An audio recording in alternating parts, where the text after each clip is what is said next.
நீண்ட காலங்களாக நிலவி வந்த போரின் காரணமாக இந்த கட்டடம் முற்று முழுதாக சேதமாக்கப்பட்டு இருந்த போதிலும் அனைவருடைய வாசகர்கள் மற்றும் கல்விமான்களுடைய வேணவாவின் அடிப்படையிலும் அவர்களுடைய சிந்தனையின் அடிப்படையிலும் மீண்டும் இந்த நூலகமானது புனரமைக்கப்பட்டு கூடுமான அளவு நூல்களை கொண்டு இயங்கிக் கொண்டிருப்பது ஒரு சந்தோஷமான விடயமாக இருந்தாலும் எங்களுடைய அளிக்கப்பட்ட அனைத்து சில எங்களுடைய ஓலைச்சுவடிகள் எங்களுடைய நூல்கள் மீள பெற்றுக்கொள்ள முடியாத ஒரு சூழ்நிலையாக இருக்கின்றது. ஒரு கவலைக்குரிய விடயம்.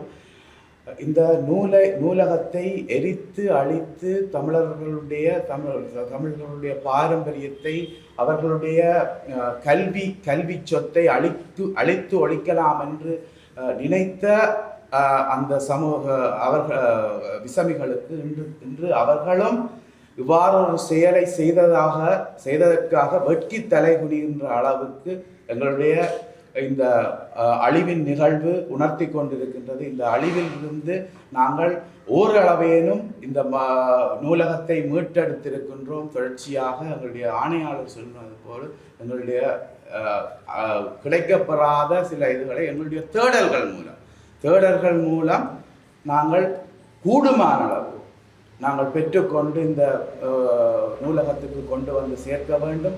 எங்களுடைய அடுத்த தலைமுறைக்கு இந்த சொத்தை கையளிக்க வேண்டும்.